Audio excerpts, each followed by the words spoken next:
Obviously, I think the story of the game is that we made too many mistakes at crucial times, and against a good football team and a good football coach, that's going to come back to haunt you. So I think that's the story of the game. Obviously, it's my job to make sure that that doesn't happen. Questions?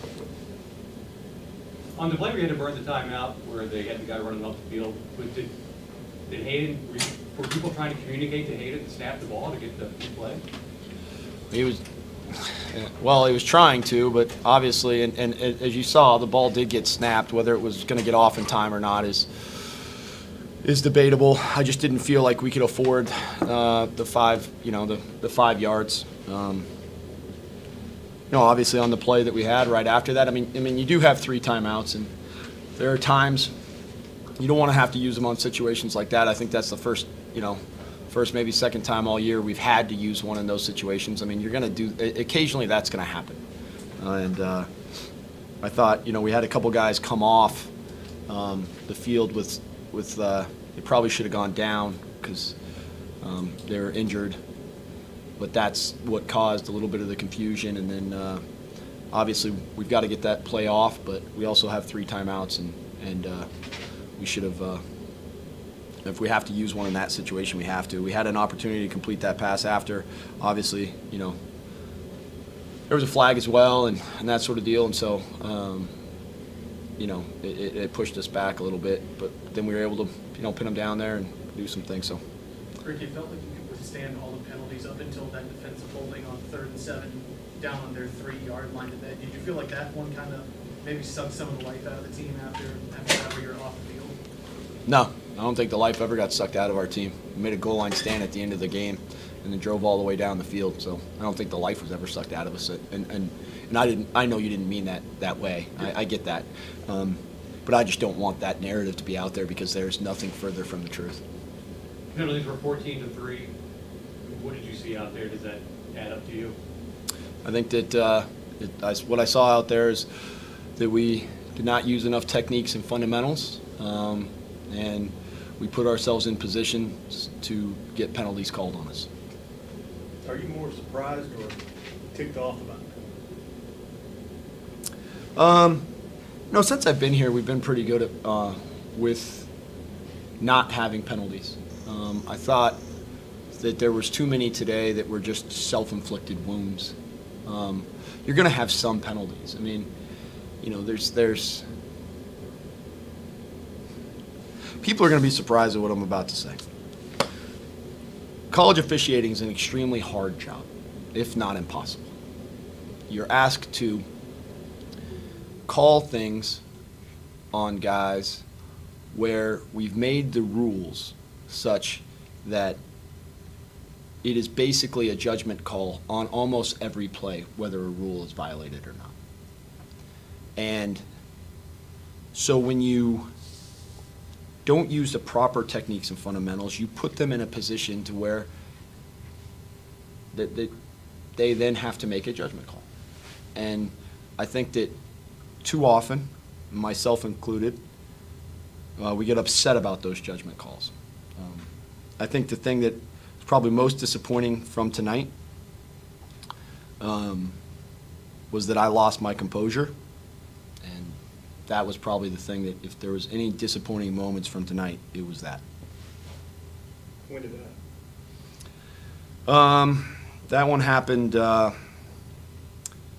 when the pass was called backward, and then that one, I lost my composure a little bit on that, and I asked our players to not lose their composure and to go 1-0, and I did not do that, which is about as hypocritical and unacceptable as can possibly be. So that was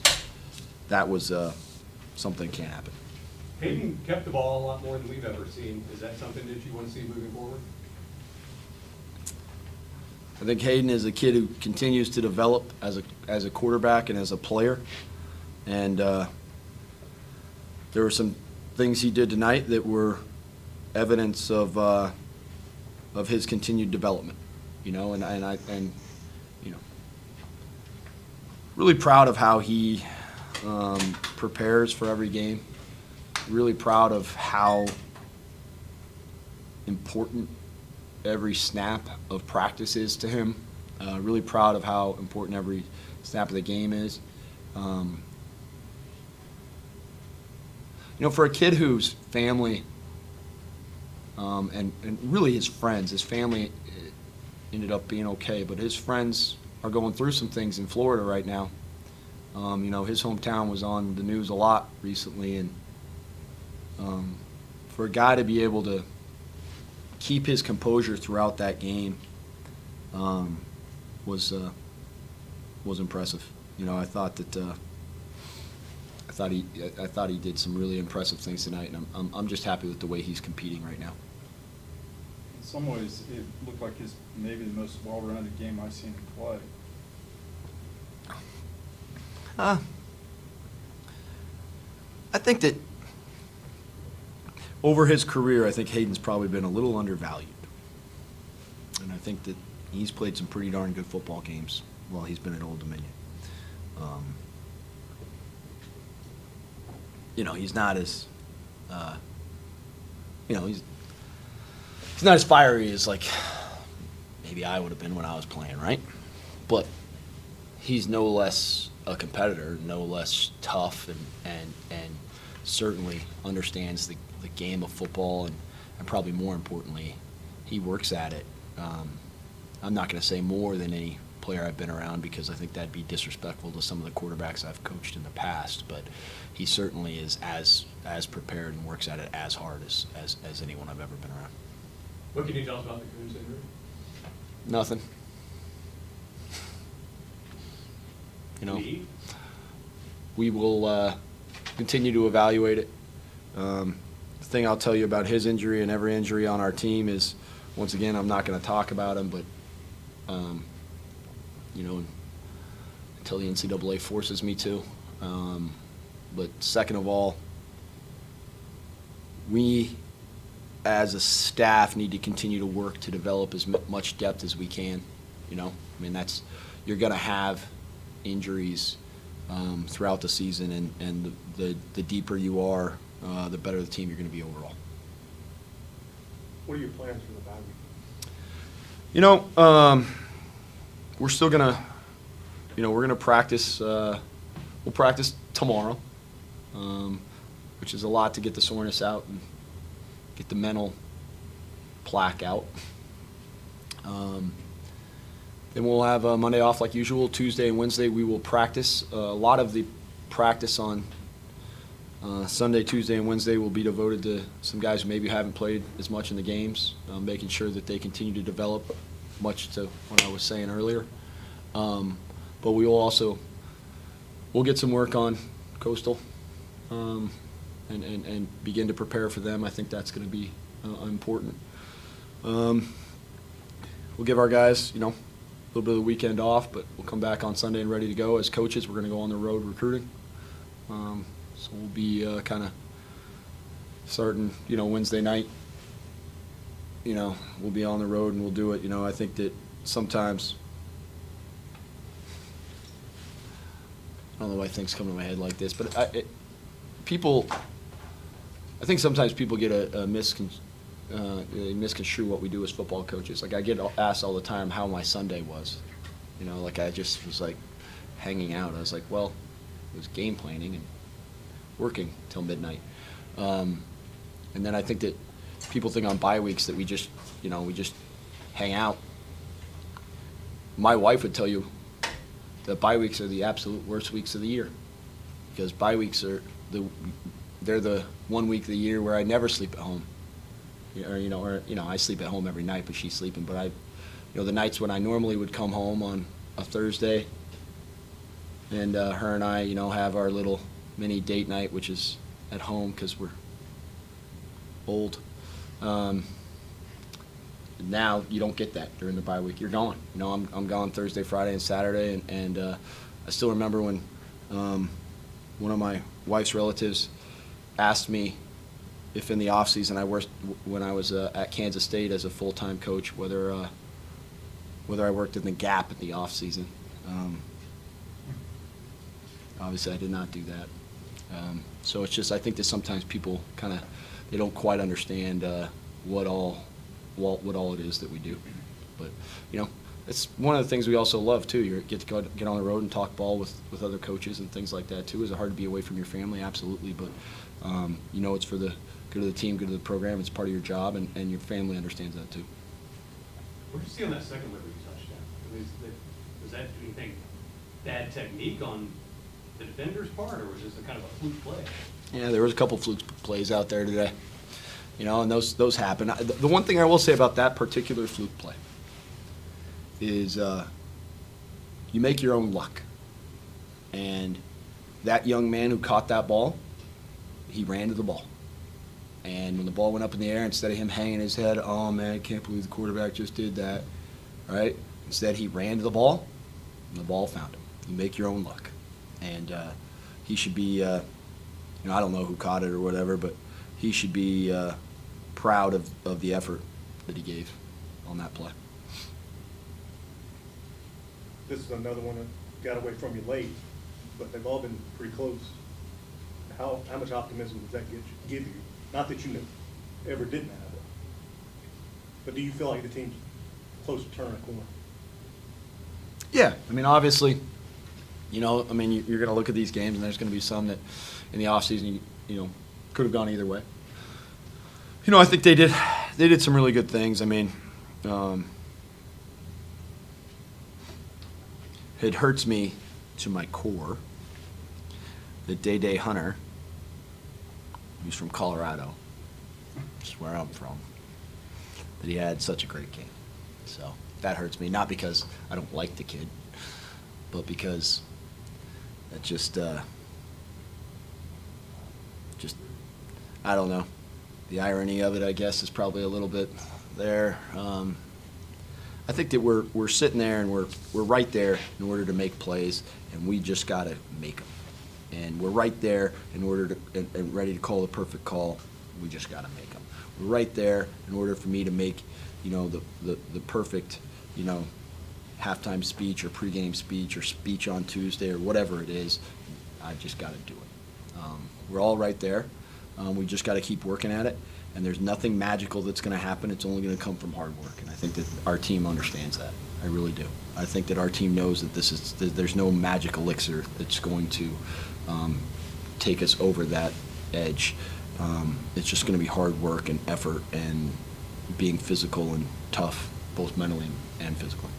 Yeah, it's just, we got to control what we can control. Those penalties are something that we can control.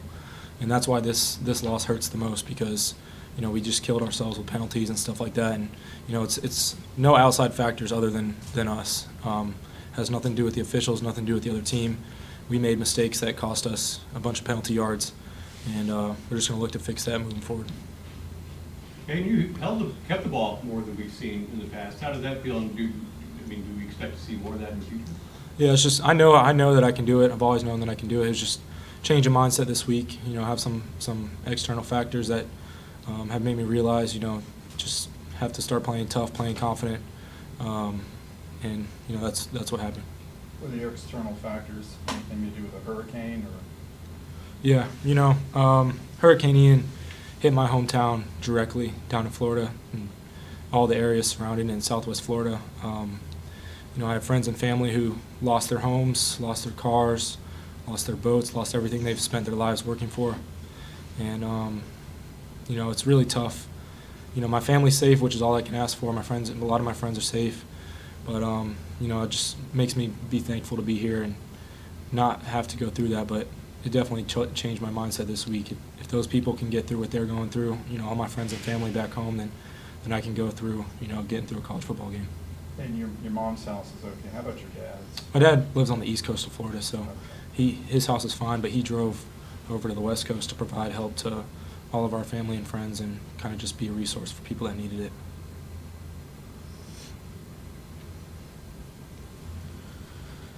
Jason, their running backs were a handful tonight. Tell us about that. They didn't do anything crazy with their offensive scheme. Everything they ran, we were ready for.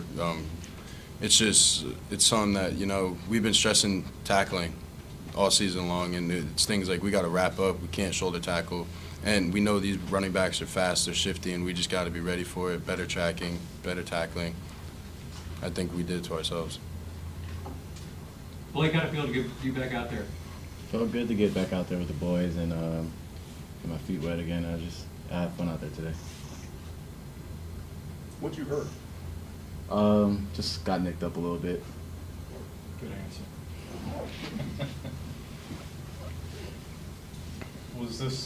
Is this a frustrating loss given the mistakes Definitely. in the breaks? I mean, you know, the 2 touches in the first half that led to 2 Liberty touchdowns. Definitely. Yep. You know, because like I said, it's things hurt us that we could control, and that's not us. So, you know, I'm looking forward to taking strides next week to eliminate those. Hey, you talked about kind of shooting yourself in the foot, but it felt like you guys could withstand it for a long time. Did you get that same sense that you guys were pushing through all the adversity until it just kind of became a little bit too much to deal with? Yeah, our team's always going to fight. You know, we've been through more than any other college football team in the country. I've said that multiple times, and you know, no matter what happens, our team's going to finish till it's double zeros on the clock, triple zeros, I guess. But yeah, we're always going to fight. We're always going to, you know, look out for each other and things like that. So it's not surprising to me. You got to give credit where credit is due. I know you guys all saw that one-handed touchdown catch. I mean, just your thoughts on just a play like that, to see it happen. The kid's a good player. He's a very good wide receiver, but somewhere we got to be in better position on defense, and something like that won't happen. But all to the kid, it's a great play. What's it been like for you walking around for a couple of weeks as the leading tackler in the country? I don't think about it. You know, I may statistically wise be the leading tackler or whatever, but I can't do any of that without my defensive line, without the coverage going on in the back. You know, all the running backs or the quarterback scrambles, that comes from our secondary, not letting anybody get open. All this running back like gaps and stuff, that's because the D-line is not allowing the offensive lineman to get up to the second level and get blocks on me. I'm running around and I'm making these plays due to the things that my teammates around me that surround me are doing for me. Hayden, can you explain what happened when Coach had to burn the timeout, when they had 12 men on the field and the guy was running off? Was there communication for you to try to snap the ball? What happened? That would have been a first down. It was just a little, you know, the play call that we had wasn't set to go when I said go. So it was a little, you know, we were just in a bad spot. And then by the time the play actually came in, you know, the time had already run down to the point where we didn't have time to snap the ball. So it's just a matter of getting set up and executing, you know, a little bit quicker. 2-3 going into the bye week. Where do you guys think this team stands going into that off week here?